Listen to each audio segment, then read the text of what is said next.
김종배 시선 집중.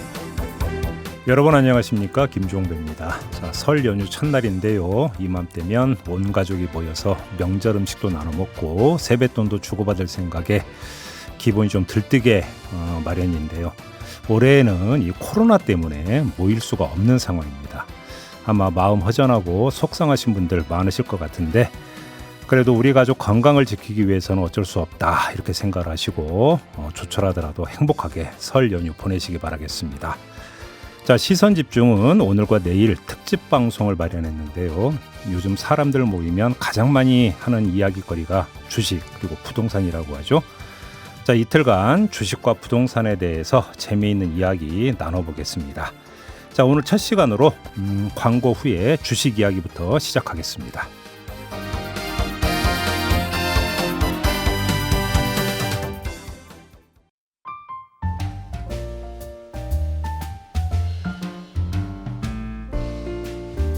네, 2021년 시선집중 설 특집 방송 첫 번째 시간인데요. 주가가 3천을 오르락 내리락하고 대학생들도 빚을 져가면서 주식 투자에 나서고 있다고 하죠. 주가 전망이나 투자 요령 이런 얘기는 저희는 하지를 않겠습니다. 대신에 과연 주식이란 도대체 뭐냐? 사람은 왜 주식 투자를 하게 되었을까? 이런저런 주식에 얽힌 여러 가지 이야기거리를 오늘 한번 그 보따리를 풀어보려고 이 시간 마련을 했는데요. 이름하여 설 특집 세 남자의 알아두면 쓸모 있는 주식 이야기. 누가 붙였어요 이 제목을? 아무튼 이렇게 붙였는데요.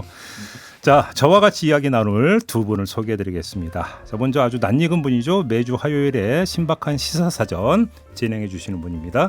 소셜랩 접경지대의 조형근 소장 모셨고요. 어서 오세요. 예, 안녕하십니까. 네, 그리고 노명우 아주대 사회학과 교수 모셨습니다. 어서 오세요. 네, 안녕하세요. 네, 안녕하세요. 이렇게 아주 특별한 시간을 내주셔서 감사드리고요. 오늘만이 아니라 내일까지 두 분은 함께 수고를 해주셔야 됩니다. 알고 계시죠? 예. 네, 두 분은 구면이신 거죠? 서로 아는 사이시죠?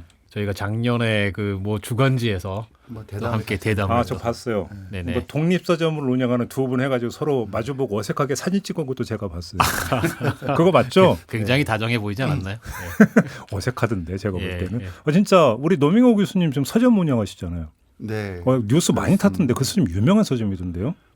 그 당시가 이제 도서정가제가 한창 이슈가 될 때여서 그때 이제 그 덕에 인터뷰를 좀 많이 했었었죠. 아니 근데 도대체 무슨 배짱으로 독립서점을 여세요? 그건 그 성공할 가능성이 없다고 다들 입을 모으지 않습니까? 그러니까 이제 오늘 이야기할 주식 이야기와 연관시켜서 놓고 보자면 네. 저는 거꾸로 가는 사람입니다. 그러니까 주식 이야기인데 이런 분들을 모시면 안 될 것 같은데 지금 잘못 모신 것 같아요. 조영근 소장님도 지금 독립서점하고 연결되지 않습니까? 예, 저는 이제 제가 직접 하는 건 아니고요. 저희 네. 협동조합 서점에 예. 함께 하고 있죠. 그러니까요. 네. 네. 두 분께 뭐 매출이 둘 다 뭐 돈 안 되는 건 마찬가지입니다. 매출이 얼마인지 이런 건 안 여쭤볼게요. 그냥 오늘 근데 주제가 서점이 아니고 주식 네. 이야기인데 두 분은 주식 하십니까 혹시? 저는 안 합니다. 전혀 안 하세요? 한 번도 해본 적이 없으세요? 한 번도 해본 적이 없고요. 네. 솔직히 말씀드리면 네. 주식을 어떻게 하는지를 모르는 사람 그 정도입니다. 조영근 소장. 아, 저는 주식을 글로 배웠죠. 그 사실은 그 저기 전혀 안 하는데요. 네. 아는 거는 제 명색이 전공이 경제사회학이라고 주식시장의 오만 가지 원리며 네. 뭐 각종 사건 사고며 예. 그런 거는 예전 제 박사 논문 쓰기 전에 뭐 다 공부도 많이 하고 했는데 실물 투자는 전혀 해본 적이 없는데요. 네. 사실은 그 2주 전에 제가 한참 여기 시선 집중 여기 나와서 최근에 이런 거 문제 심각하다 이런 얘기 할 때 몇 번 했었죠. 네.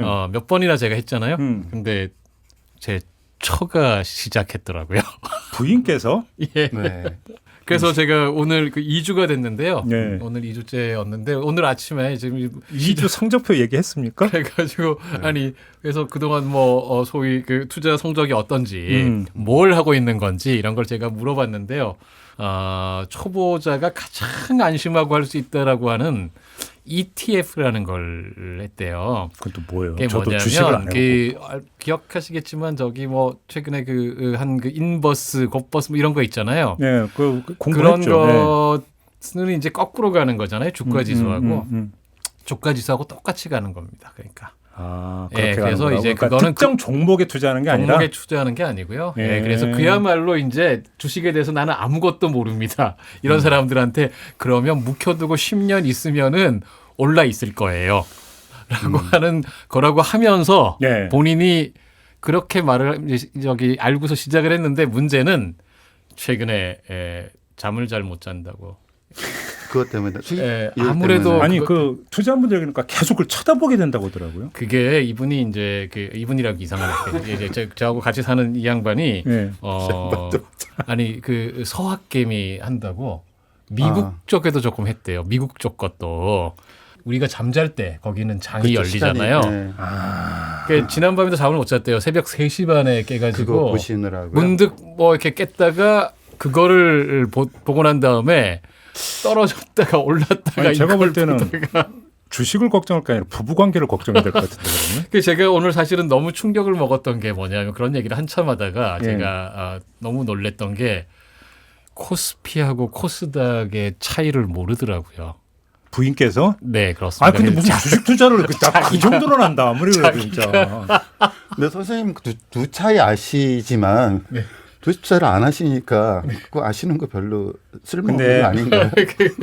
빨리 빼시라고 하는 게 좋을 것 같아요. 제가 그래서 사실은 오늘 아침에 말했습니다. 빨리 빼자. 아니 진짜 코스피 코스닥을 모르세요 진짜? 얘기하고 있는데 근데 뭘 믿고 주식 그게 투자를 뭔지를 모르더라고요. 제가. 하긴 오늘 이게 설 명절이니까 그 해도 되나 그런 게 있죠. 그러니까 국민 스포츠 있지 않습니까? 명절 때 네네. 하는 예. 꼭 모르는 사람이 딴다 이런 얘기가 있긴 해요. 이게 이제 그죠? 첫 끝발이 먼 끝발이다라는 말도 있죠.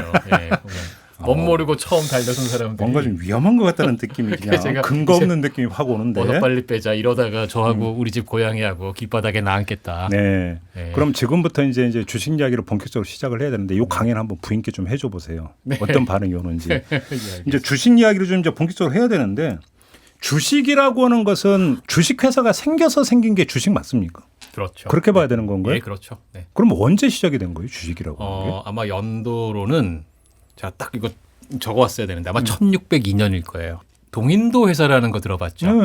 동인도 회사라는 게 원래 제일 먼저 생긴 거는 영국의 동인도 회사, 인도를 지배했다라고 하는 그런데 그 동인도 회사 생긴 직후에 네덜란드가 우리도 이런 거 만들어야 되겠다 해서 네덜란드도 동인도 네, 회사를 있었어요. 만들거든요. 네, 네.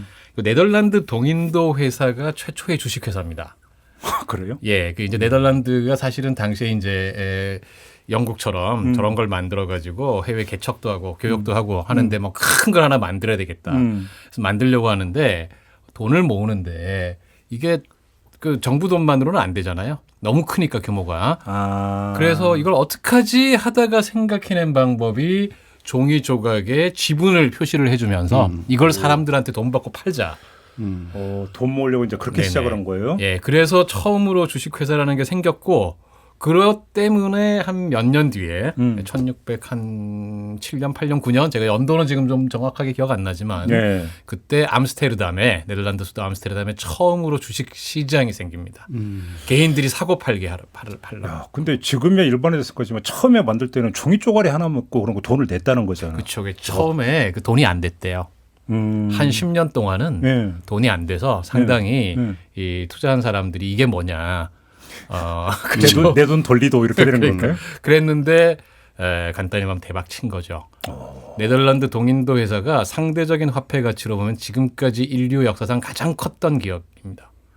그래요? 예, 가장 회사, 컸던 기업. 지금 애플 규모보다 음. 당시에 이제 차지하는 비중으로 따지면 몇 배 더 큰 기업이었어요. 이른바 시가총액 이런 걸로 따지면 그렇죠. 그렇게 되는 네. 겁니까? 그럼 그때나 지금이나 주식으로 돈을 벌려면 오래 가지고 있어야 된다는 이야기가 그러다가 주식시장이 나중에 첫 단계부터 이제 시작된 거네. 나중에 계속 그게 올라갈 리가 없지 않습니까? 네. 그렇죠. 예. 그러니까 그게 네덜란드 동인도 회사가 이제 원조. 예, 원조입니다. 그럼 뭐 이건 뭐 교과서 수준에서 그럼 우리나라에서는 이거 언제 시작이 된 거예요? 우리나라는 주식 회사 자체는 뭐 이제 일제 시대 때 사실은 일제 시대 때 뭐 그런 게 막 들어오잖아요. 그렇죠. 네, 그래서 이제 주식 회사라는 게 시작이 되는데 주식 시장은 1920년에 경성 당시 이 주식 현물 추인이란 말이 이제 일본 말로 우리 그 거래란 뜻인데. 그게 지금 이제 코스피의 원조가 그게 되는 예, 건가요? 근데 이제 그게 1932년에 인천 거하고 합쳐져 가지고 조선 주식 뭐 추인소 이렇게 됩니다. 네.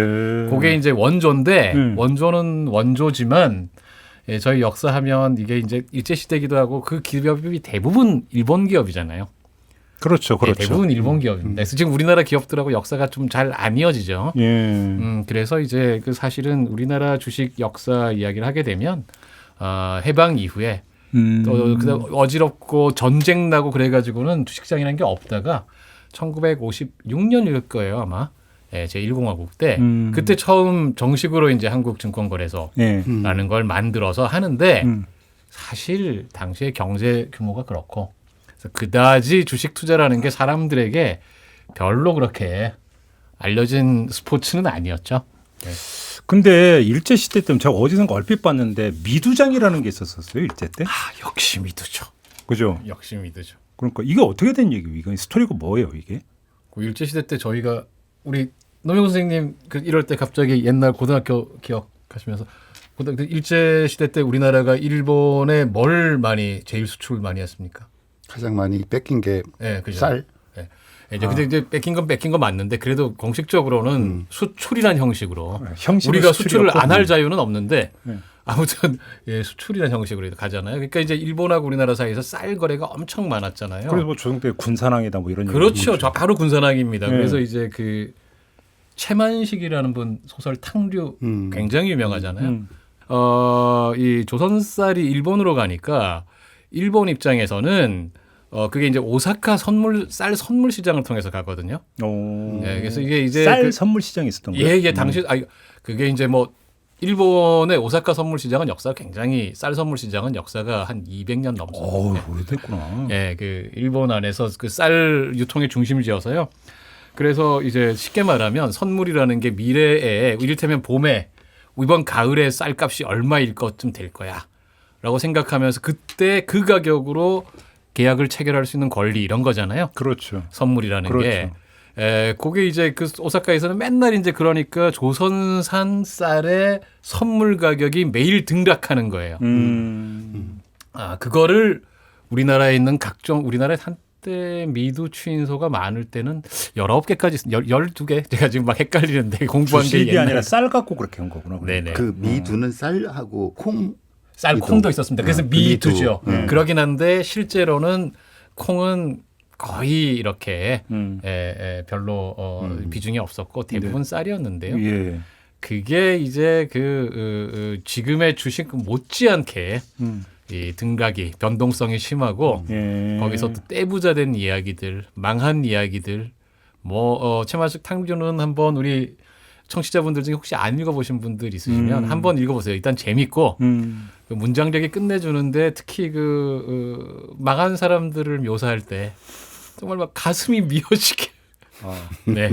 고소하다고 쓴 게 아니라 미어지게 썼습니다. 미어집니다. 네네. 그래요? 인천 상현역 이렇게 바깥에 이 죽방에 앉아서 노는 미두쟁이가 울기를 우는데 어쩌고 이렇게 약간 우리 판소리 사설처럼 썼거든요. 입에 착착 감기는 게. 근데 그 소설 속 인물하고 실존 인물도 있지 않나요? 네, 실존 인물로 워낙 유명한 사람이 그 당시에 별명으로 반지로라고 하는 사람이 있었어요. 네? 반지로. 반지로? 예. 반지로인데 그게 이제 반은 성이고 우리나라 사람입니다. 예, 강화도 사람이었을 거예요 아마. 예. 근데 지로는 사실은 그 한자로 차석할 때 차자에 아들 랑자 써서 차랑 일본 사람들 이름 짓는 스타일이거든요. 차랑은 진짜 일본 이름이에요. 예, 둘째 아들이란 뜻이죠. 일랑은 첫째 아들 이치로. 예, 이런 식으로. 반씨 집안의 둘째 아들? 예. 그래서 그 아들 이름들이 2랑, 3랑, 4랑 일본 사람들이 이렇게 잘 지어요. 네. 그런데 이제 왜 이 사람이 별명이 이렇게 됐냐면 일본 사람이 하는 그 미두 거래소에 사환으로 어릴 때 취직을 했어요. 12살? 집안이 망해가지고. 예, 그냥 집안이 원래 아전이었다고 그러는데 강화도에 망해가지고는 이렇게 사환으로 취직을 했는데 이게 머리가 반짝반짝했던 거죠. 그래서 일본 사람 이 점주가 눈여겨본 거예요. 요놈이 사실 나중에 양자 삼습니다. 그래서 이를 붙여준 이름이 지로예요. 넌 내 둘째 아들이야. 그래서 지로라는 이름이 있는 거야. 그래서 반복창인데 사실은 정식 이름은요. 근데 이 사실은 이 그 점주가 크게 하다가 나중에 좀 물려요. 크게 물려서 사실은 부정거래를 합니다. 좀 큰 사기를 쳐요. 그럼 이제 작전 세력이 됐구만. 예, 작전 세력 해가지고 예, 예. 오사카에서 이쪽으로 가짜 정보 보내게 하고 막 이렇게 해서 짓을 하다가 들켜가지고 예. 결국은 튑니다. 그래서 우리 반지로가 이 19살 땐가 졸지에 직장을 잃고 이렇게 된 상황에서 그럼 뭘 해야 되지? 그래서 안 먹고 안 입고 모았던 돈 당시 또 몇백 원 가지고 그 다음에 계속 이제 본 거예요. 그동안 어떻게 막 메모를 다 해놨었대요. 어디 기법이 뭐다. 한 시작한 지 1, 2년 만에 19, 20살 요때 시작했거든요. 시작한 지 1, 2년 만에 지금 돈으로 한 300억. 1, 2년 만에? 예. 이야. 나이 20살, 21살 이런 애가. 이야. 그래서 그냥 천재네 천재. 예. 근데 그래가지고는 잘 먹고 잘 살았습니까? 결론이? 그냥 이렇게만 했었으면은 이게 그냥 부자다라는데 쉽게 뭐 요즘식으로 말하면 셀럽이에요. 셀럽. 인생의 목표가 있었던 거예요. 멋지게 살아야 돼. 그래서 인생은 플렉스다 뭐 이런 겁니까? 당대 최고의 그 쉽게 말하면 모두가 바라던 최고의 규수한테 장가를 갑니다. 네, 원동 큰재킷이라는 별명을 갖고 있던 사교계에 진출하는구만. 네네네. 예. 아주 부잣집에 명문가의 아름다운 딸을 예. 한테 가서 예. 딸을 주십시오. 해가지고는 결국 성공해요. 그 결혼식에 주례는 당시 인천시장이 인천 부윤이죠. 시장이 보고 지금 그 서울역 있잖아요. 예. 옛날 지금은 서울역이 아니고 역사문화관이죠. 거기에 2층에 원래 그릴이라고 옛날에 보면은 예, 비싼 식당이 있었어요. 예. 거기서 그 당시엔 최고 좋은 데거든요. 그 식장이. 그래서 거기서 인천에서 서울까지 경인선 특별 열차를 대절하고. 이야. 뭐 이제 총독부 고위 관료들이며 뭐 내노라 하는 인사들이 다. 그리고 당시에 그 승용차 200대를 동원했대요. 그분들 실어 나른다고. 버스도 아니고 전세 버스도 아니고 승용차로. 그러고 몇백 평짜리 호화 주택을 짓고. 이야. 그러니까 그러다가 반전이 있겠죠? 간단히 말하면은 아주 그 집을 다 짓기 전에 망하죠. 입주는 못했어요 그러면?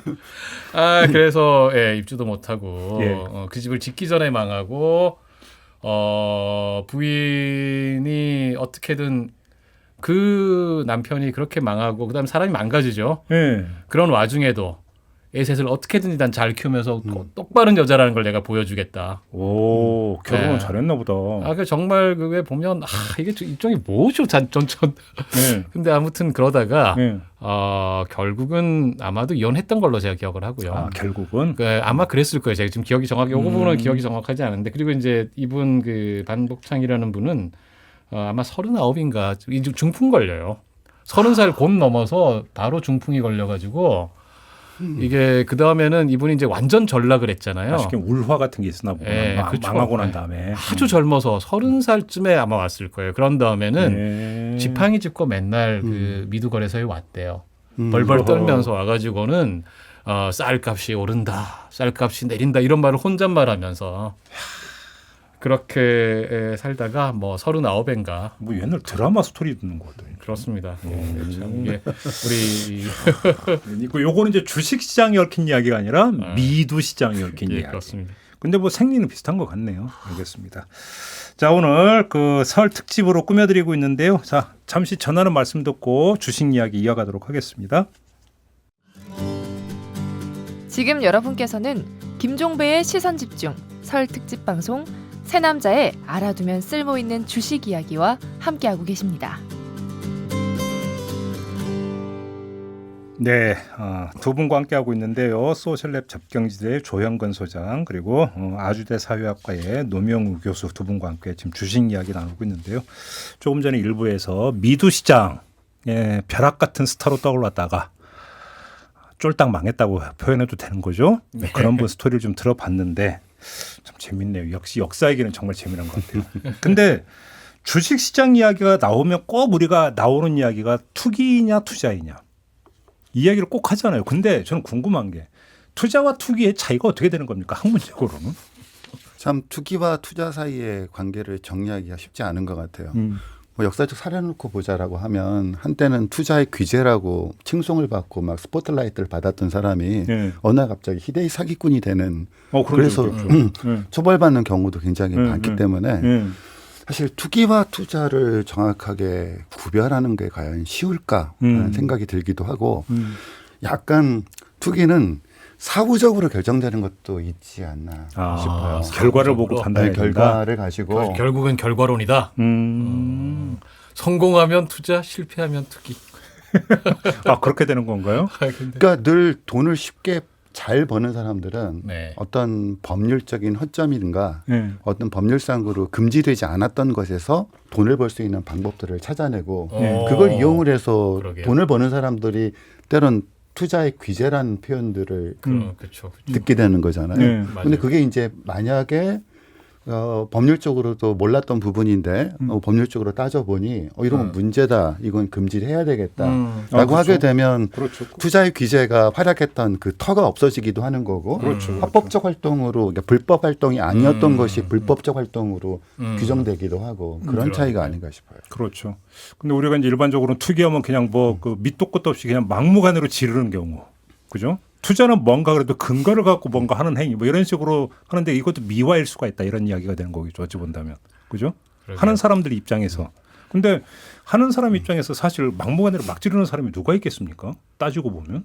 자기 자기 돈 딴에는 가지고 그래도 근거를 가지고 한다고 하겠죠. 아니 있는 것 같은데요. 저희 집에는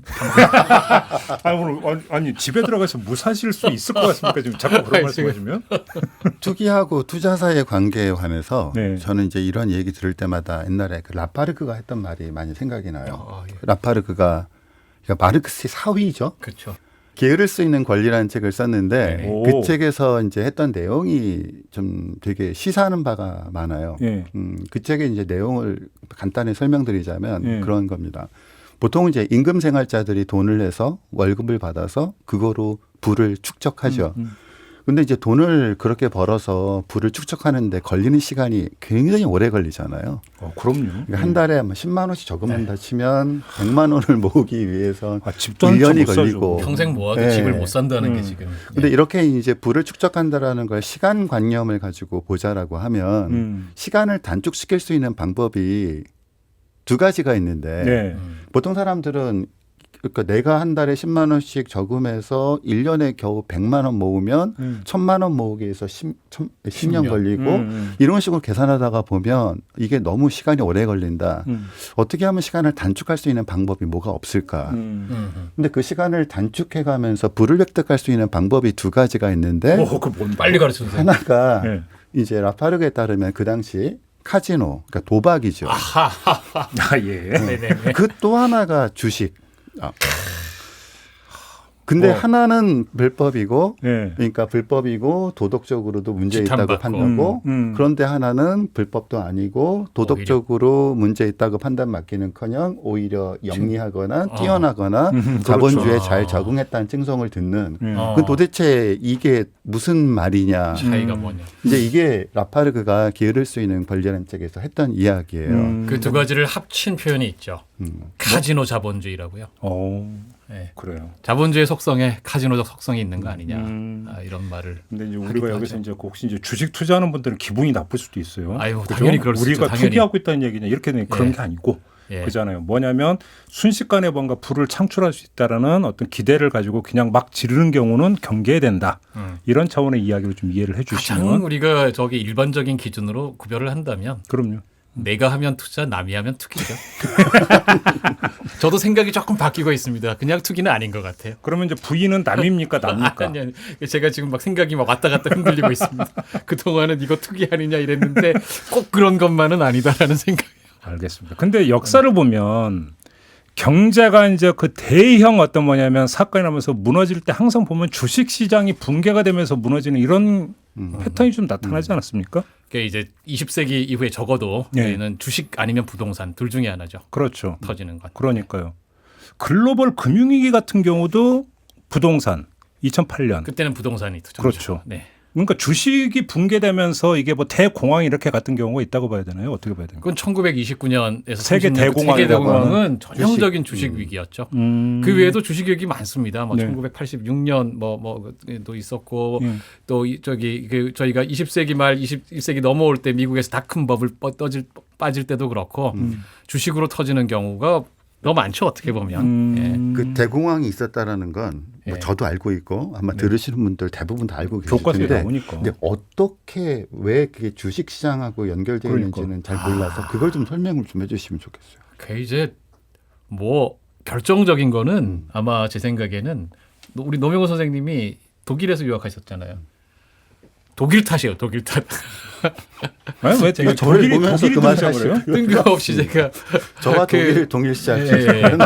이제 독일이 세계 1차 대전을 일으키지 않습니까? 예. 사실은 1차 대전이 뭐 꼭 독일 탓만은 아니죠. 당시에는 워낙에 유럽 국가들이 다 제국주의적으로 서로 싸우다가 터뜨린 게 독일인데 예, 근데 이제 전쟁의 결과가 엉뚱하게도 사실은 미국 좋은 일을 해준 거잖아요. 그렇죠. 유럽 국가들끼리 싸우다가 네. 그렇죠. 자기들은 다 망하고 그렇죠. 전쟁 전에는 미국이 세계 최대의 채무국이었는데 끝나고 나서는 세계 최대의 채권국이 됐습니다. 그래서 어떻게 되냐면 이 유럽의 나라들이 다 돈을 빌려줘가지고 양쪽에 다 돈을 빌려줘가지고 미국으로 돈이 막 쏟아져 들어와요. 심지어 당시에 금으로 막 들어옵니다. 금으로? 예. 그래서 미국의 1920년대가 1차 대전이 끝난 다음에 1920년대가 미국이 그야말로 황금시대. 황금기가 되잖아요. 소비에 그냥 헐리우드 영화가 지금처럼 세계를 휩쓸고 노동자들이 차를 몰고 그 유명한 포드 T형 네. T형 차를 몰고 그야말로 이제 소비가 미덕인 시대가 되면서 쉽게 말하면 버블이 끼기 시작하는데 1차로 낀 거는 사실은 부동산입니다. 아, 그때도 부동산이요? 예. 아니요? 플로리다에 사람들이 당시에 돈이 생기니까 음.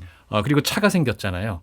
그래서 그 쉽게 말하면 휴양 여행을 가고. 개념이 생겼어요. 근데 아. 돈도 많으니까 이제는 그냥 플로리다가 따뜻한 플로리다 가서 놀자가 아니고 거기다 별장을 짓자 이렇게 된 거예요. 세컨하우스가 등장합니까? 그렇습니다. 예. 그래서 1920년대 중반에 플로리다 부동산 투기를 보통 대공황의 전조라고 봅니다. 아, 그렇게 봐요? 예. 그러다가 이거 26년인가 7년인가 거품이 확 빠지고 그러니까 그 돈이 다시 확 증시로 간 거죠. 아, 부동산 거품이 빠지면서 예, 이제 그렇습니다. 그 부동산 더 이상 이제 수익이 안 나니까 네네. 주식으로 한 겁니까? 네네. 오, 그래서 그랬다가. 뭐 그쪽으로 증시 쪽이 뭐 어마어마했죠. 당시에 그 미국 GDP의 몇 배가 되고 네. 주식 시장의 규모가 유명한 얘기지만 케네디 아버지가 이 거품 꺼지기 직전에 뺐다고 그러잖아요. 그래서 떼돈을 벌었다라는 건데 예. 뺀 이유가 출근하면서 이게 구두를 닦는데 구두 닦는 소년이 슈샤인 보이라고 그러잖아요. 자기도 주식 샀다고 아, 투자 얘기를 그렇게 하더라는 거예요. 아. 이 정도로 다 누구나 주식을 할 때는 이제 빼야 빠질 된다. 때다. 그러다가 거품이 빠진 거죠. 그래서 나중에 좀 어떻게 보답은 좀 했답니까?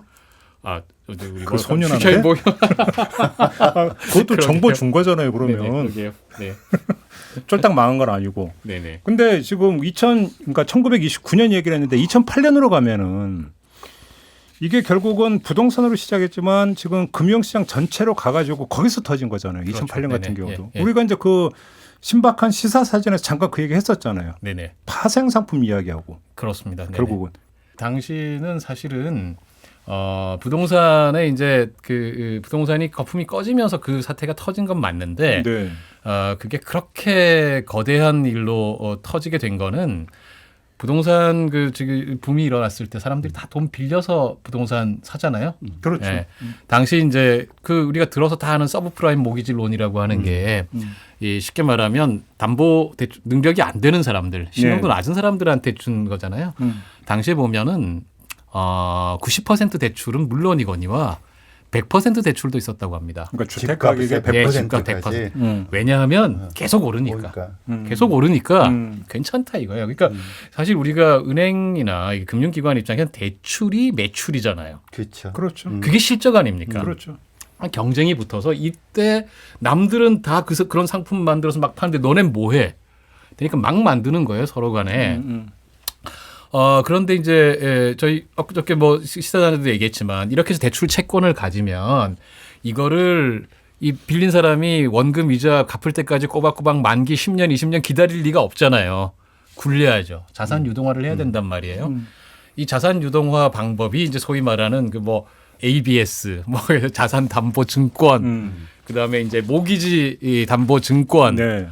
이런 식으로 그다음에 이제 뭐 CDO, CDS 막 그 동네가 막 엄청나게 복잡하게 막 되는데 제가 복잡한 이야기는 다 생략하고요. 여기에 대해서 제가 아는 바로는 가장 멋지게 비유한 분이 그 이쪽의 전문가죠. 우리 뭐 제야 경제학자인 홍기빈 박사가 예. 제가 예전에 한번 인터뷰를 했었는데요. 네. 똥이 있다 이거예요. 똥이. 죄송합니다, 청취자분들. 네. 좀 이렇게 똥이 있는데 지금 아침 드실 시간인데. 예, 똥에 적절한 비율로 된장을 섞으면 이게 전부 된장이라고 간주할 수 있다.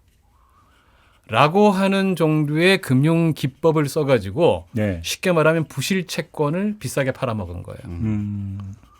그거를 만든 분이 데이빗 리라고 하는 중국계 캐나다 그 수학자예요. 금융 수학자인데요. 수학자? 예, 금융 수학자입니다.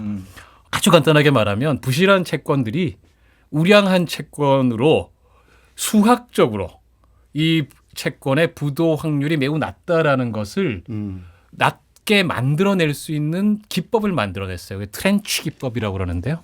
예, 그것까지 자세히 설명 안 드릴게요. 그러니까 부실한 것들을 다 모아놓고 네. 그 중에 제일 덜 부실한 거 있죠. 음. 그런 것들만 모아서 따로 상품을 만들면 걔네가 동시에 부도날 확률은 매우 낮다 이거예요. 그렇겠죠. 그래서 AAA 등급을 줄 수 있어요. 원래는 부실 상품인데 부실들 모아서 그중에 제일 덜 부실한 애들을 모으면 걔네는 졸지에 갑자기 AAA가 돼요. 그걸 수학적으로 증명해내요. 상대평가 기법 썼다라는 거잖아요. 네, 그렇습니다. 그죠? 뭐 아주 간단히 말하면 그런 방식일 텐데 예. 수학적으로는 묻지 말아 주십시오. 예. 그랬다고 그렇죠. 합니다. 사실은 음. 이분이 얼마나 그랬냐면 왜 저기 이 필즈상이라고 있잖아요. 수학계의 노벨상이라고 불리는 노벨상보다 받기 더 어렵다 그러죠. 그 영화에서 한번 본 것 같아요. 네. 그 상. 그 필즈상이나 아니면 노벨 경제학상 둘 중에 하나 받을 거야. 라고 할 정도로 이 공식을 만들어내고 기법을 발견해낸 공로가 원래는 찬미받았어요. 엄청난 혁신이다. 천재다. 네. 그래요? 그렇게 그런 그 어떤 이론적인 뒷받침 아래 이런 상품들을 만들어서 막 판 거예요. 부실 채권을 그 그리고 막 눈가림 사고. 아니야? 눈가림? 그러니까 결과적으로는 이제 눈가림이 된 건데 아까 말씀하신 우리 노명호 선생님 얘기하신 것처럼 나중에 보니까 투기였던 거죠. 한끗 차이. 그때는 정말 훌륭한 위대한 학문적 업적이라서 이 사람은 아마 필드상이나 노벨상을 받을 거야. 것이다. 이런 말을 하면서까지 다 찬양을 하다가 나중에 봤더니 그게 다 종이 위에서만 가능했던 일이었다는 거죠. 그러니까요. 그러니까 우리가 학교 다닐 때 이제 주식하면은 어떤 그 회사에게는 어떤 그 이제 자금을 조달할 수 있는 루트가 되고 네. 모조주에서 어떤 주식시장의 어떤 뭐냐면 그 선한 측면들을 학교 다닐 때 배우지 않습니까? 네. 근데 이제 사실 현실에서 어떤 작동하고 있는 걸 보면 그 본래적 의미의 시장은 요만큼 조금밖에 안 되고 네. 조금 지금 말씀인 그 금융 파생 상품 쪽이 오히려 그렇죠. 네. 갈수록 더 커지고 있는 거잖아요. 지금. 그렇죠. 예. 지금 뭐 명목 가격으로 보면 파생 상품 시장이 세계 GDP 합계의 10배쯤. 그러니까 이제 본래적 의미대로 얘기하면 주식시장에서 어떤 특정 회사의 주식이 오르려고 하면 네네. 그 회사의 실적이 좋아야 하고 그렇죠. 실적의 결과가 좋으니까 그게 이제 배당이 그렇죠. 되는 거고 그렇죠. 그게 이제 일반적으로 저희가 생각하는 주식시장이 정상적으로 돌아가는 패턴이라고 한다면 이게 이제 금융 자본주의화 되면서 사실 어떤 기대 그렇죠. 그러니까 이 회사의 수익이 좋아질 것이다라는 어떤 예측에 기반해서 이 주가가 올라가는 일들이 벌어진다라는 뜻으로 이해해 주는 건가요? 중요한 말씀하셨는데 평가에 기초한 투자가 아니라 예측에 의지한 투자다. 좀 중요하게 정리를 해주신 것 같은데. 이게 진짜 이게 이제 정말 중요한 문제를 제기하셨는데 예측이라고 말씀하셨잖아요. 그 예측은 어디까지가 예측이고 또 어디까지가 소망이냐. 그렇죠. 그게 헷갈리는 거죠. 예, 욕망이냐 또 달리 이야기하면 네. 그래서 사실은 그런 거죠. 우리가 이게 주가가 오르는 게 정말 객관적으로 실적이 좋아서 오르는 건지 얘가 올라야만 하기 때문에. 그렇죠. 그러니까 시사 바닥에도 전망이라는 이름하에 하는데 전망인지 소망인지가 그러니까 경계가 네. 그러니까 모호한 경우가 상당히 많이 있죠. 예, 그 경계가 정말 어디서부터 어디까지인지가 그러니까 주식시장도 금융시장 마찬가지라는 거잖아요. 그렇습니다. 예, 그런 점이 참 어려운 것 같아요. 그래서 이제 결국에 이제 여기는 어떤 그 똑같은 사람들이 하는 거다 보니까 사람의 심리가 작동이 되면서 그렇죠. 예. 그죠. 나는 망하지 않을 것이야라고는 어떤 근거 없는 믿음. 예. 그다음에 잘 됐으면 좋겠다라는 소망. 예. 이런 게 마구 버무려지면서 착시가 발생을 하는 거고. 예. 이렇게 되는 거 아닌가요? 그러게 말입니다. 예. 근데 저는 하면 왠지 잘할 것 같은데. 그러면 이제 그 경제학자 중에 이제 주식을 해서 돈 벌으셨다는 뭐 혹시 들으신 케이스가 있습니까? 제일 유명한 분은 역시 케인스. 케이스가 돈을 많이 케인스 벌었나요? 선생님은 뭐 엄청나게 돈을 많이 버셔서 인생 참 잘 사신 분이죠. 아, 즐기면서. 예, 그 문화 투자도 극단도 운영하셨거든요. 미술품 그랬죠. 사고 예술을 즐기고 아, 럭셔리하게 사셨구만. 예, 그 럭셔리하다기보다는 기품 있게 폼나게. 부인은 발레리나. 예, 러시아 출신의 발레리나. 예. 예. 뭐 이렇게 굉장하게 사셨죠. 아, 그래요? 아까 그 반지로 얘기했잖아요. 네네. 그분 같은 결말은 아니었던 거죠? 전혀 그렇지 않고요. 뭐 이 돌아가실 때까지 뭐 명성과 부를 다 누리며 이랬던가 하면 경제학자들 대부분이라는 표현 좀 그런데 대체로 유명한 분들 중에 투자 나섰던 분들 중에서는 실패했던 분들이 훨씬 많다고 그러죠. 그러니까 이제 글로 뭔가 봤다고 해서 바로 뛰지 말라라고 지금 드리는 그 질문이고요. 예, 알겠습니다. 겸손하겠습니다. 근데 우리나라에서 이제 지금도 증권시장 되게 화랑이잖아요. 네. 지금 이 상태에서. 근데 과거로 돌아가면 이런 경우 몇 번 있었나요? 화량 당연히 있었죠. 당장 저희가 제일 떠오르는 거는 20세기 말 그다음에 21세기 초 넘어갈 때 1999년, 2000년 네. 이때 저희가 그 코스피 주가 지수가 2000까지 갔었거든요. 아, 바로 그 3년 전에 닷컴 IMF가 있었는데. 예. IMF 직후에 그 당시에 주식 투자 열풍 혹시 기억하시는지 모르겠습니다.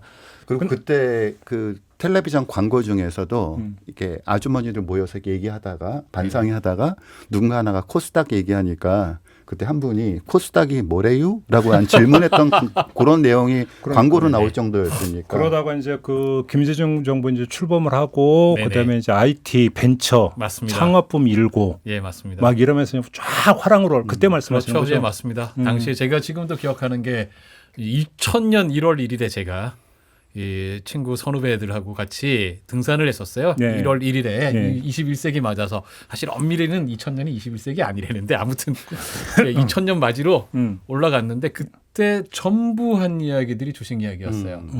그러니까 거기도 사실 딱 자기가 투자하는 사람은 없는데 다 난리다라는 얘기예요. 이 일을 어떻게 해야 되냐. 우리도 이러고 있다가 그 요즘 저는 지금 투자하는 걸 이렇게 보는데 지금 하는 투자는 그 욕망 투자라기보다는 불안 투자 같다. 아, 그건 또 무슨 말씀이세요? 그러니까 불안 투자, 공포 투자 오히려. 아. 그러니까 뭐냐면 내가 더 부자가 되고 싶어라는 욕망보다는 나 이러다가는 진짜 집도절도 없이 영원히 가난해질 것 같아 하는 공포감. 바로 그래서 요즘 20대가 또 주식 투자를 하는 네, 이유가 맞아요. 거기에 따라 네, 분석하는 그렇죠. 분들이 있잖아요. 네. 맞아요. 근데 이제 제 기억에는 고무렵이 딱 그런 거 처음이었던 것 같아요. 그 시절에 그 처음으로 이제 막 주변에서 막 부자 됐다라는 이 친구가 회사 다니다가 그만두고 전업으로 투자를 했는데 그래가지고는 뭐 집이 몇 채가 됐대 막 이런 이야기 하고 그다음에 딱 당시에 처음으로 IMF 우리나라에서 스톡 옵션이라고 하든지 스톡 옵션. 자사주 진짜 유행했어요. 이런 게 이제 막 그때 우리나라의 트렌드가 됐었어요. 유행이.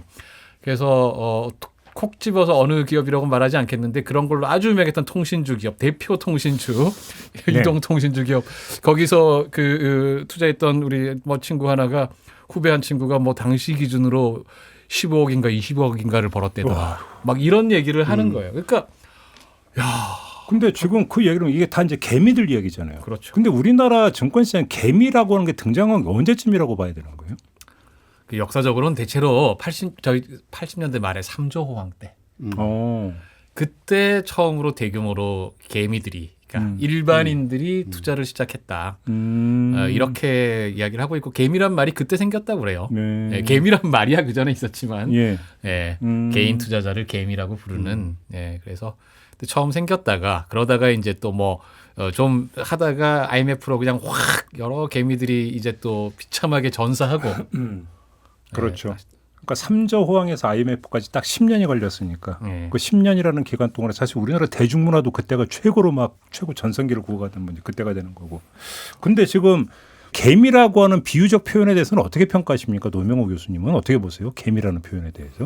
전 개인적으로 이제 개미는 개미와 배짱이 이야기로 생각해서 한번 보자라고 하면 예. 열심히 일해서 자기 노동에 근거해서 부를 획득하는 사람. 그렇죠. 이제 그거를 정당하다고 여기고 그런 부의 획득 방식이 사회적으로 존중받고 인정받는 네. 사회. 예. 그리고 이제 그게 상식이 되는 사회. 이게 저는 이제 기본적으로 개미가 갖고 있는 표상이고 네. 이제 그거 이제 우리가 흔히들 이야기하는 프로테스탄트 노동 윤리라는 게 바로 그런 거잖아요. 그렇죠. 일한 사람이 일한 만큼 정당한 부가 돌아간다. 그리고 일하지 않는 사람이 예를 들어서 불로소득을 우리가 도덕적으로 그렇게 높은 평가를 하지 않은 이유도 일한 사람이 일에 근거해서 돈을 많이 버는 것이 중요하다라고 평가하는 것이 일반적인 관행인데 이제 그러면서 저는 이 주식 투자 개인 주식 투자자를 개미라고 하는 표현과 이렇게 연결될 때마다 저는 자꾸 약간 여러 가지 아이러니가 느껴져요. 물론 이제 개인 주식 투자자를 개미라고 표현할 때는 기관은 워낙 거대하니까 거대한 사람에 비해서 작은 규모라는 의미에서 아마 개미라는 표현을 사용했을 것 같은데 저는 개미라는 표현을 들으면 네. 제 머릿속에선 노동윤리라고 하는 단어가 먼저 생각이 나거든요. 그래서 조금 약간 아이러니를 좀 많이 느껴요. 주식 투자하는 사람이 아니라 열심히 일하는 사람. 네. 근데 이제 이렇게도 해석될 수 있는 거 아닌가요? 그러니까 이제 그 개인 투자자 같은 경우는 그렇다고 개인이 작전을 펼 수 있는 것도 아니고 어떤 부당하고 부당한 방법을 동원해서 주식 투자를 해서 돈을 한꺼번에 확 불리려고 하는 게 아니라 그냥 자기가 열심히 일해서 모은 돈을 가지고 주식에 투자를 해서 정상적이고 또 어떤 그 권장되는 방법에 따라서 투자를 해서 그러니까 차익을 얻고자 하는 거니까 그렇게 놓고 본다면 이게 뭐가 잘못됐느냐. 그다음에 개미라는 비유도 성립될 수 있는 거 아니에요. 이렇게도 좀 반박이 나올 수도 있지 않을까. 이 점은 어떻게 보세요? 그러니까 그걸 이제 도덕적인 문제는 아닌 것 같고 그렇죠. 저는 개인들이 왜 주식을 할 수밖에 없는가 거기에 대한 분명한 정당한 이유는 있는 것 같아요. 그렇죠. 그 이야기는 뒤집으면 제가 왜 주식을 안 하는가와 이유이기도 하거든요. 그 예를 그냥 구체적으로 말씀드리면 예. 그러니까 저는 일단 대학 교수이기 때문에 정년이 보장되어 있는 직업이고 그리고 또 제가 종신 고용, 테뉴어를 받은 상태이기 때문에 정년 때까지는 고용이 안정돼 있는 상태예요.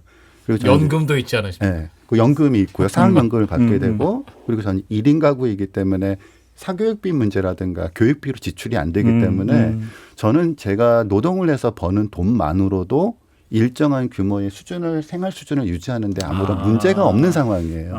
그러니까 저는 사실은 주식에 대한 제가 강렬한 욕구를 못 느끼는 이유는 이것으로 충분하다라는 생각 때문에 그렇죠. 삶에 공포가 없는 거죠. 그게 조금 전에 아까 이제 조영건 소장님 말씀 불안 투자는 이제 공포 투자고 이게 맞닿는 지점이 딱 거기에 그렇죠. 있는 거네요. 근데 일반 월급쟁이 입장에서는 그것으로는 안 되니까요. 가족의 삶을 영위하기가 힘들다. 이걸 뒤집으면 제 조건을 뒤집으면 정년이 보장되어 있는 직업을 갖고 있는 사람이 과연 월급을 생활차 중에서 몇 %나 될까 놓고 그렇죠. 본다면 그렇죠. 굉장히 낮아지고요.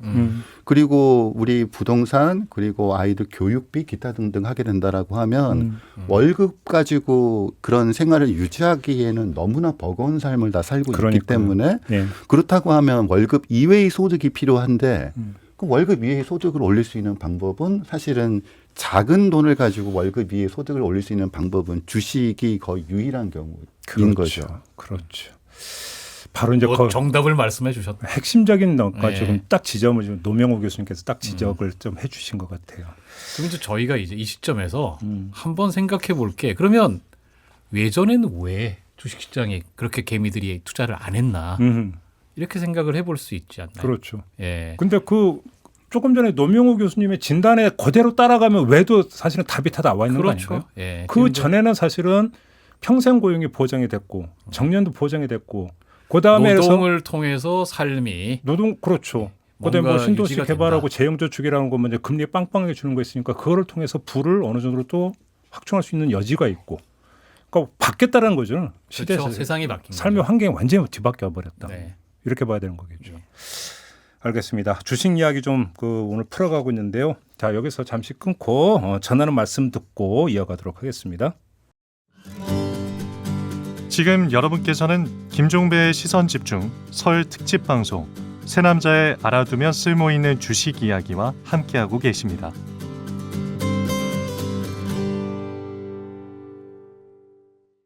네, 김종배의 시선집중 설 특집 새 남자의 알아두면 쓸모있는 주식 이야기 좀 풀어가고 있는데요. 자, 이렇게 2부 마무리하고 잠시 후 8시 3부에 계속 이어가도록 하겠습니다. 잠시만요.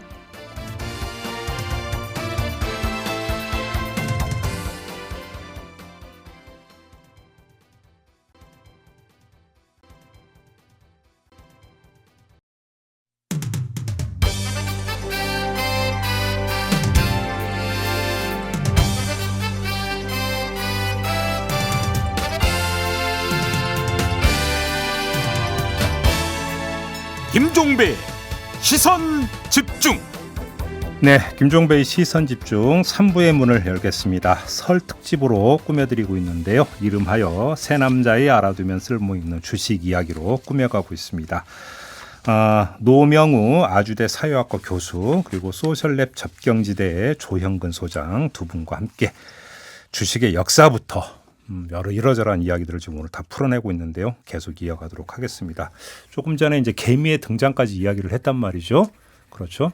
자, 근데 좀 요즘 진행되는 걸 보면서 약간 좀 걱정도 되는 부분이 솔직히 좀 있긴 해요. 왜냐하면 주식이 항상 화랑일 수는 없지 않습니까? 올라가면 언젠가는 내려가는 거잖아요. 그게 자연의 이치고 주식시장의 이치는 더더욱이 그럴 텐데, 이러면 결국은 또 아까 이제 조금 전에 노명우 교수께서는 월급만으로는 삶을 영위할 수 없는 어떤 이런 상황과 심리가 그런 주식 투자를 이어졌다고 말씀을 해 주셨는데, 저는 그 말씀을 듣는 순간에 또 걱정이 되는 게 내려가면 그 꿈마저 어떤 달성하지 못하고 오히려 더 피해를 입는 사람들이 더 나오는 거잖아요. 그럼 도대체 이때 가서 어떻게 하냐 말이냐라는 이런 걱정이 가장 막 밀려드는 거거든요. 그래서 지금 이 이야기를 꺼내는 이유가 주식시장 전망하자는 얘기는 아니고 할 수도 없고 저희가 그잖아요. 하면 큰일 나죠. 근데 요 얘기부터 한번 해보죠. 요즘 학계에서 금융자본주의라는 표현을 쓴다면서요. 일단 그 금융자본주의라는 개념이 어떻게 되는 거예요? 결국은 우리가 이제 실물 부문이 있고 금융이라고 하는 실물을 돕기 위해서 그렇잖아요. 기업을 하려고 하면은 자금이 필요한데 그러니까 개인들이 또 여유 자금이 있는데 그걸 개인들의 여유 자금을 모아서 기업이 투자하게끔 만들어주는 게 원래 금융의 역할이죠. 그렇죠. 이제 거꾸로 된 거다라고 하는 게 금융자본주의겠죠. 뭐 어렵게 돈 놓고 돈 먹기 아닙니까? 그게 오히려 경제활동의 중심이 된. 그러니까요. 큰 부는 주로 거기서 얻는 기업 활동보다는 그런 걸 금융자본주의라고 보통 이건 좀 부르죠. 뭔가 좀 되게 왜곡돼 있는 거 아닌가요? 보수적으로 접근하면 그러니까 물질적 기초가 없이 만들어진 부로 보이기도 하거든요. 그러니까 저처럼 보수적인 입장을 갖고 있는 사람을 볼 때. 그렇죠, 그렇죠. 그러니까 우리가 이제 이렇게 생각해 볼 수 있어요. 뭐가 그 옳고 그르고를 떠나서 어느 쪽 삶이 좀 덜 힘드냐. 금융자본주의는 덜 힘들 수는 없어요. 얘는 그렇죠. 뭐냐면 우리가 이 일 안에서 돈 번다 무슨 말입니까? 금융자본 투자하는 분들이 이 말 들으면 사실은 굉장히 화를 냅니다. 얼마나 신경을 많이 쓰는데요. 거의 하루 종일 매달. 그러니까 우리가 노동이라고 하는 의미하고는 다르게 아까 말씀드렸지만 제가 같이 집에 있는 사람이죠. 무슨 밤에 새벽에 깨가지고 잠을 못 자고. 방송 후과가 좀 있을 것 같아요. 이게 지금 그게 문제가. 그러니까 이게 끊임없이 계속해서 관심을 기울여야 되고 그 다음에 공부해야 돼요. 그럼요. 주식 제대로 하시는 분들은 다들 아시겠지만 열심히 차트 공부하고 그 다음에 종목 투자를 하잖아요. 그렇게 되면 종목 공부를 해야 되고 나름대로 엄청 고민합니다. 그래서 자기가 전업 투자가 아닌 다음에는 자기 일을 하면서 나머지 시간에 또 그걸 해야 되는 거예요. 사실은 굉장히 피곤한 삶입니다. 그럼요. 그러니까 이게 우리가 어느 쪽이 맞고 틀리고를 떠나서 어느 쪽이 좀 살기에 좋은 세상인가 생각해 보면 금융자본주의는 살기 좋은 세상이 아니에요. 다 같이 성공하면야 뭐 그래도 괜찮겠지만 어차피 여기는 따는 사람이 있으면 잃는 사람이 있어요. 제로섬 게임으로 움직여질 수밖에 그렇죠. 없는 구조예요. 바로 그게 핵심이죠. 예. 예. 그러니까 함께라는 단어가 성립하기 쉽지 않은 것이잖아요. 그렇습니다. 누가 따야 예. 따면 누가 잃는 거고 잃는 사람이 있어야 따는 사람이 생기는 구조이고. 그러니까 이제 저희가 만약에 딱 주식 시장만 있고 딱 주식 시장만 있고 나머지 다른 종류의 파생 상품 같은 거 하나도 없고 네. 예, 그렇기만 하다면 저희가 이거의 의미를 나름대로 좋은 측면으로만 볼 수도 있어요. 그렇죠. 왜냐하면 주식시장이라는 것만 있다면 주식시장은 어차피 기업이 기업 활동을 하면서 자기 주식 발행하고 그렇죠. 투자 받는 거잖아요. 네. 그렇기 때문에 우리 흔히 하는 말로는 그런 말입니다. 이렇게 주식시장의 그래프는 결국은 우상향한다. 역사적으로 보면. 길게 보면 결국은 올라간다. 왜냐하면 경제 규모가 결국 커지잖아요. 별 커지니까. 그렇죠.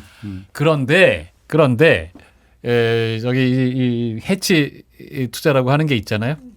엊그제 그거 했죠. 떨어질 때 주가가 떨어질 때 그 손실을 줄이겠다라고 하면서 다양한 종류의 파생 금융 상품들이 만들어진단 말이에요. 네.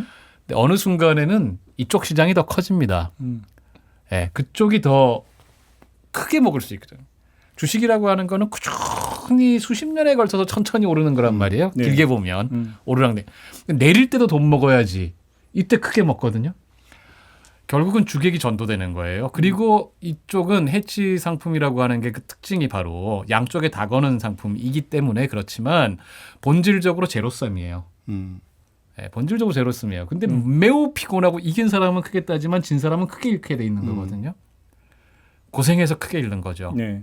네, 그래서 어느 쪽이 우리가 좀 사람답게 사는 좀 여유 있게 사는 길이냐를 생각해 보면 금융자본주의는 권장할 수 있을 만한 세상이 못 된죠.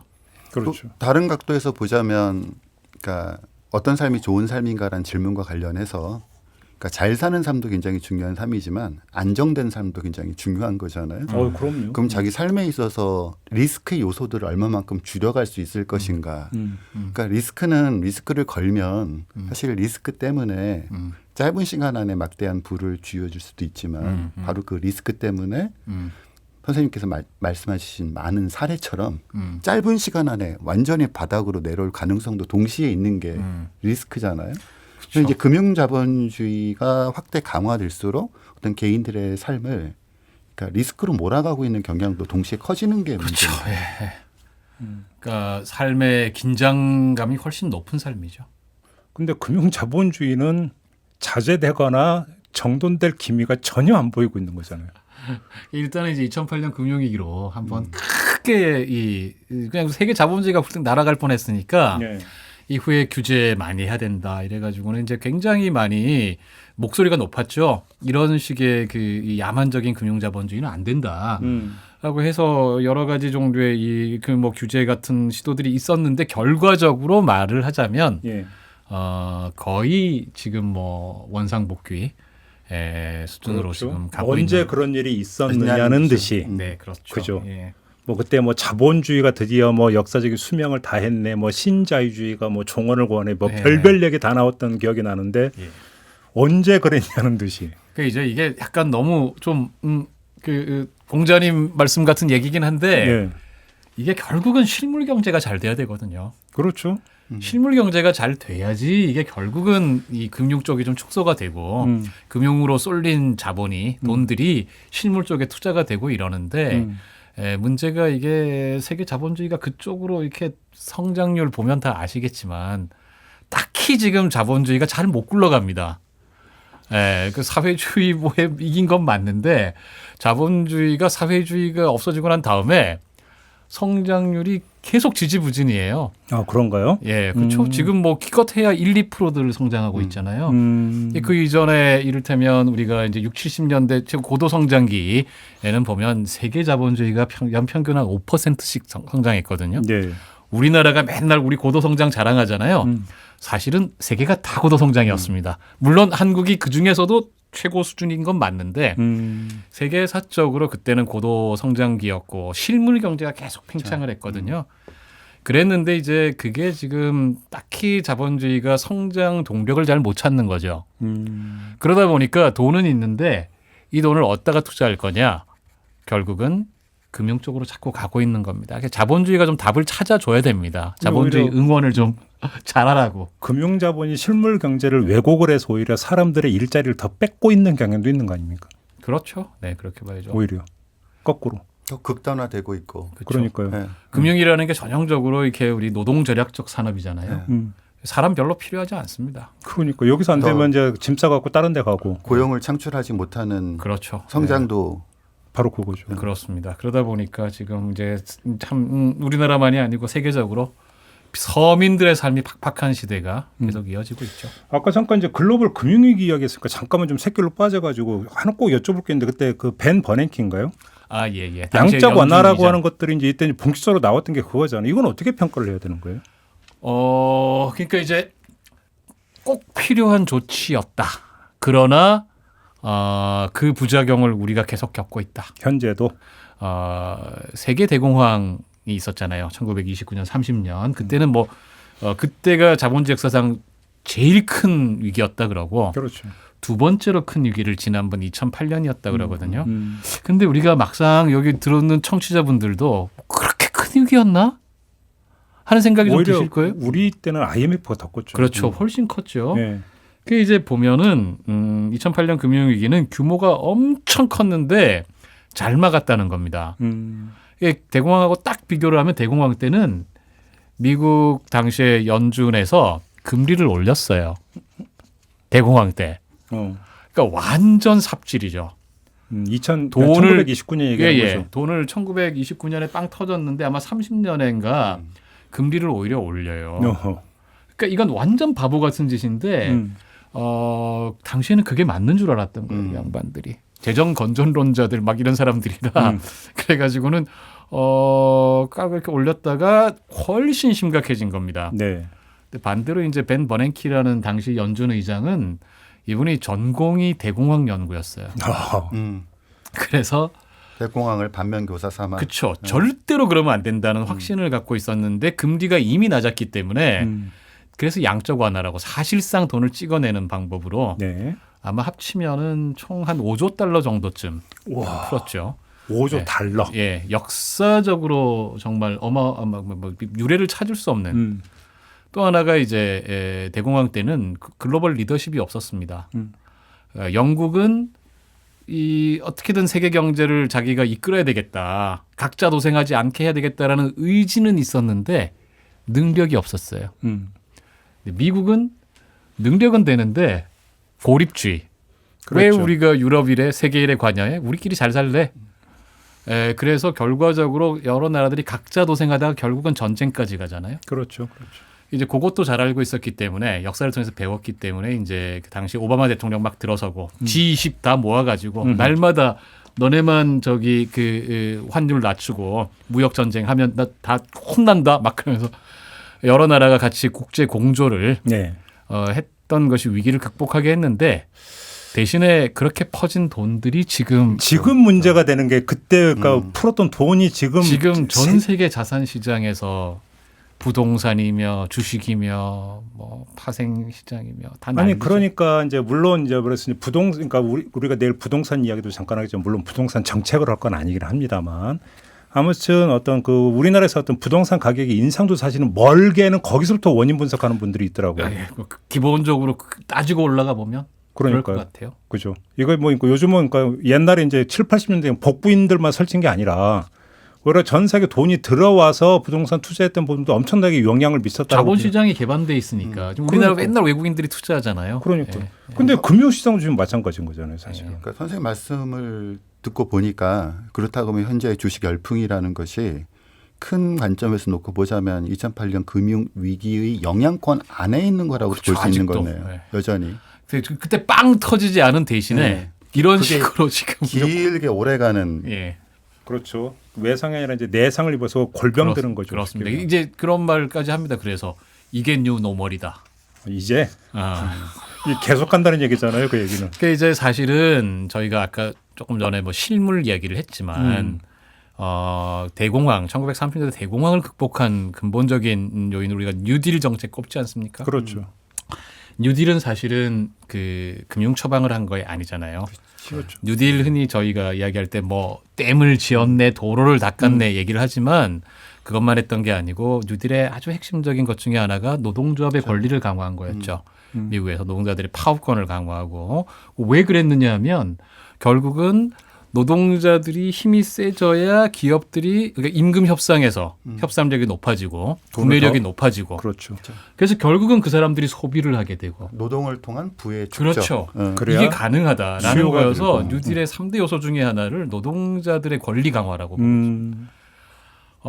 지금 그런 것들이 빠져 있죠. 세계 그렇죠. 여러 나라들의 이 처방에서 예. 서민 노동자들의 이 힘이 많이 약화된 상황이잖아요. 지금 전체적으로 그렇죠. 각 나라 정치 지형들이 그러다 보니까 늘 금융 처방이 나오는 거죠. 금융 처방이 나오고 아니면은 기업들에게 돈을 어떻게 줄 건가. 예, 이런 처방이 나오고 금리 처방이 나오고 이러지 노동을 어떻게 존중받고 그야말로 할 만한 것으로 만들 것인가라는 처방이 없다는 게 정말 근본적인 문제라고 저는 생각하고 그게 있습니다. 없어서 오히려 그러니까 그 공포 투자 이런 것들을 한다라고도 해석이 될 수 있는데 근데 이게 계속 갈 수는 없는 거잖아요. 그럼 어떻게 살아야 되는 거예요? 그러니까 굉장히 현실적인 문제가 되는데요. 예. 그러니까 뭐 사회학자 입장에서 사회학에서 하는 이야기를 그대로 빌려서 말씀드리자면 예. 그러니까 빈곤은 두 가지 형태로 구별을 해요. 하나는 이제 절대적 빈곤. 이건 이제 인간이 인간다운 삶을 영위하는 데 필요한 기본적인 재화를 조달하지 못하는 상태의 빈곤이죠. 쉽게 말 그대로 연명을 그러니까 하느냐 네. 마느냐 사느냐 마느냐 그 네. 문제죠. 이건 이제 한 사회가 절대 빈곤의 상태에 처해 있다가 절대 빈곤에서 벗어나는 경우가 있고 한국은 전체적으로는 절대 빈곤 상태에서 벗어난 사회입니다. 네. 그리고 한 사회 안에서도 절대 빈곤의 상태에 머물러 있는 사람이 있고 절대 빈곤의 상태에서 벗어난 사람들이 있죠. 그렇죠. 그러니까 네. 한 사회 안에 계층 분화, 격차가. 예, 계층 분화인데 그럼 이제 우리가 절대 빈곤 상태에 있을 땐 이 절대 빈곤에서 벗어나면 살만하겠지. 내가 나의 삶을 굉장히 위협하는 다른 요소로부터 내가 벗어나겠지라고 생각을 하는데 그렇죠. 절대 빈곤의 상태에서 한 개인이 벗어나거나 한 사회가 벗어나면 새로운 형태의 빈곤에 부딪히는데 그게 바로 상대적 빈곤이라는 개념이에요. 상대적 빈곤은 뭐냐면 일종의 박탈감인 거죠. 네. 그러니까 내가 인간다운 삶을 유지하는 데 필요한 재화를 조달하지 못해서 느끼는 빈곤이 아니라 제가 나보다 너무 잘 살아서 그렇죠. 거기서 오는 빈곤감이 상대적 빈곤인데 이건 절대적 빈곤에서 벗어났다고 해서 상대적 빈곤은 없어지는 것이 아니라 역설적으로 절대적 빈곤에서 벗어난 사회에서 상대적 빈곤에 시달리는 사람이 점점 늘어나요. 오히려 더 늘어난다. 네. 근데 이건 통계로는 안 잡히죠. 왜냐하면 이 상대적 빈곤은. 왜냐하면 사람들이 느끼는 박탈감.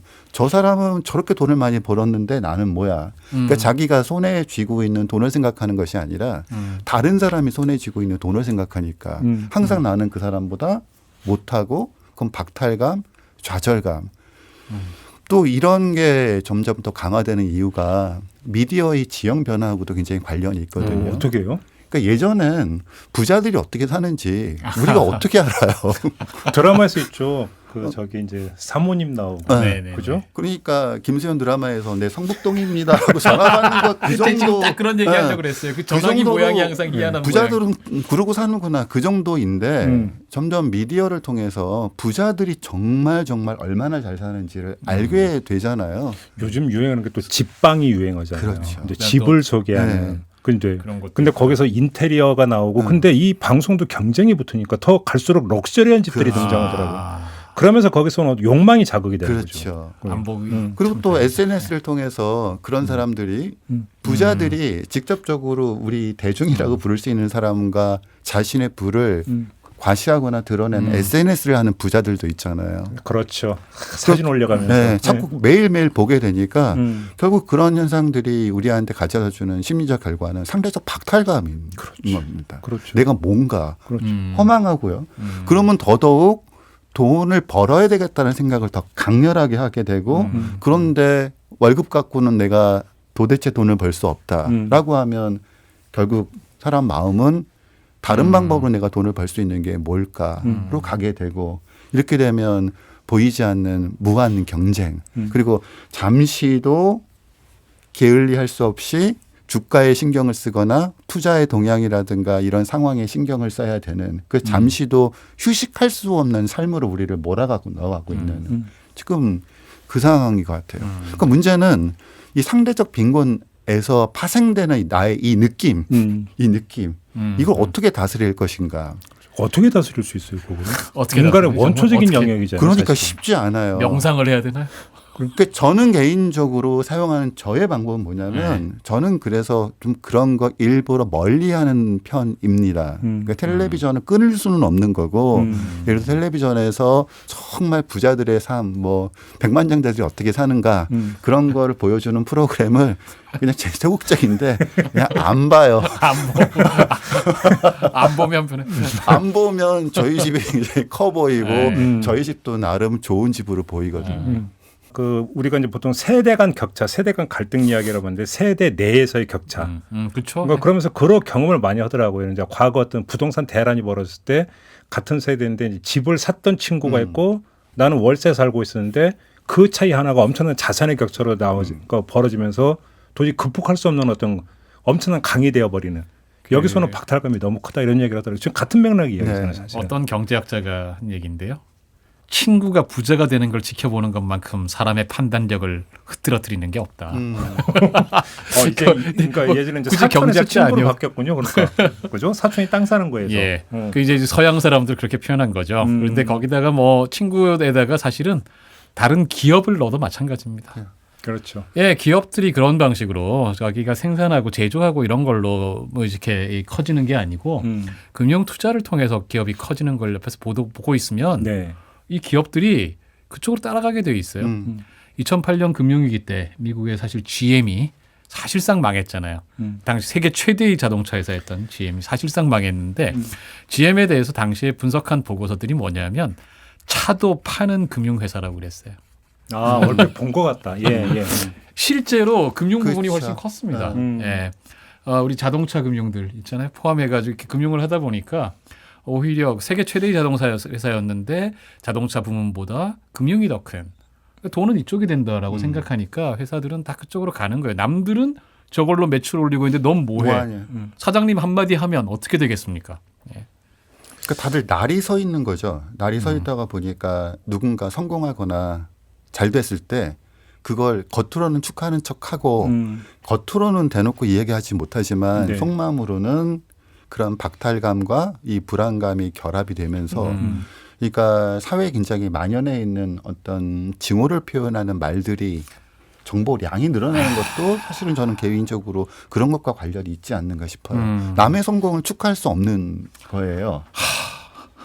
그러니까 이제 우리가 이제 오늘 주식 시장으로 이야기를 시작해서 이제 끝맺음도 그걸로 해야 되는데 이제 저는 계속 보면 저도 이제 뭐 주식 투자라는 걸 평생 해본 적이 없는 놈이기 때문에 아는 바는 없고 그다음에 아까도 말씀을 드렸지만 오늘 저희에게 뭐 주식시장의 전망이나 뭐 투자 조언 이런 게 아니기 때문에 주식이라고 하는 것을 매개로 어떻게 살아야 될 것인가라는 이야기를 좀 주로 하는 것이기 때문에 아마 마무리 좀 그렇게 해야 될 것 같은데 뭐 요즘 그 주식 그러니까 그 개미 투자를 두고도 영끌이라고 하는 표현을 또 쓰더라고요. 언론 같은 경우는. 예. 근데 영혼까지 끌어모아서 주식 투자를 했는데 어느 순간에 만약에 저게 터져버리면 내지 하락으로 가서 손해로 갔을 때는 그러면 그 영혼은 또 어떤 상처를 입을 것인가. 사실 제일 걱정되는 게 개인적으로 그거거든요. 그렇죠. 그잖아요. 그렇다고 개미들은 전부 다 성공하고 외국 투자자나 기관들이 손해 볼 거다. 뭐 이러면 또 모르겠어요. 이건 가능성이 거의 제로 아닙니까? 그죠? 어떻게 해야 되는 거예요? 정말? 그러게요. 기관이 손해를 본다고 해서 그게 좋은 일이 아닙니다. 그것도 대부분 국가 많은 경제 분들이 간접 전체적으로 투자로 거든요. 그 펀드 같은 거 들어셨을 텐데 그게 다 기관들이 하는 투자죠. 그러니까 말이에요. 예. 아, 이 문제는 결국 주식 이야기를 하다 보니까 저기 그러니까 이 삶의 불안정성 이야기가 네, 나오고 그렇죠. 그래서 네. 영끌까지 지금 나온 건데 네. 저는 이제 주식은 경제 현상이 아니라 경제 현상이었었는데 사회 현상화되어 있었고요. 그래서 사실 사회적 정책이 말씀. 필요하죠. 더 이상 경제 정책도 중요하지만 사회 정책의 의제로 삼아야 될 정도로 사회 현상화되었다고. 그렇죠. 맞습니다. 대한민국 사회가 좀 더 건강해지느냐 마느냐는 주식이라든지 이런 걸 통해서 단기간에 부를 축적하고 그렇게 하지 않아도 내 삶이 안정되어 있고 나는 그 뚜벅뚜벅 내 삶을 걸어갈 수 있겠다라고는 믿음을 심어줄 수 있느냐 없느냐. 그렇죠. 결국 여기에 있는 거다. 예. 이렇게 좀 정리를 해도 되는 것 같아요. 예. 알겠습니다. 자, 오늘 설 특집으로 꾸며드렸던 주식 이야기는 좀 이렇게 마무리를 해야 될 것 같고요. 내일 또 이어가도록 하겠습니다. 두 분과 함께 내일도 계속 이어가는데요. 내일은 부동산과 관련해서 이야기를 좀 나눠보도록 하고요. 오늘은 여기서 마무리하도록 하겠습니다. 노명우 교수 그리고 조형근 소장과 함께했습니다. 두 분 감사드리고요. 내일 또 수고를 해주셔야죠. 고맙습니다. 예, 네, 고맙습니다. 감사합니다. 네, 설 특집으로 꾸몄던 주식 이야기 이렇게 마무리하고요. 내일은 부동산 이야기로 설 특집 2탄 준비하도록 하겠습니다. 내일 뵙겠습니다. 고맙습니다.